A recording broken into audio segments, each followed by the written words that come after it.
नमस्ते मित्रांनो, ठरलं तर मग या मालिकेच्या होणाऱ्या उद्याच्या भागामध्ये आपल्याला असं पाहायला मिळणार आहे की इकडे अर्जुनने भर कोर्टामध्ये महिपत शिकरेचा सगळा चेहरा आता कोर्टासमोर आणि जज समोर आणलेला असतो। त्यानंतर अर्जुन एवढ्यावरच थांबत नाही, तो असंही बोलतो की माझे अश्लेष मधुकर पाटील यांनी त्यांच्या जमिनी ज्यावेळेस महिपत शिकरेला देण्यास नकार दिला, त्यानंतर महिपत शिकरेने त्यांची मुलगी साक्षी शिकरे हिलाच विलासचा खून करायला सांगितला आणि त्या खुनाचा पूर्णपणे आरोप मधुकर पाटलांवर लावला। असं बोलता क्षणी लगेच रविराज मध्ये उभा राहतो आणि म्हणतो मी कोणत्याही पुराव्याशिवाय हे मान्य करणार नाही। त्यावेळेस लगेचच अर्जुन म्हणतो पुराव्याशिवाय मी कोणतीही गोष्ट बोलत नाही।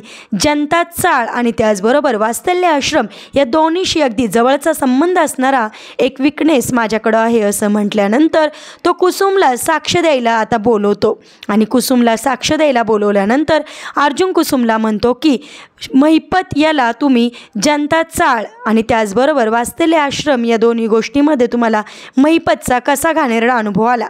त्यानंतर कुसुम म्हणते महिपतचा आम्हाला वात्सल्य आश्रम आणि जनता चाळ या दोन्हीकडे खूपच घाणेरडा अनुभव आला आहे।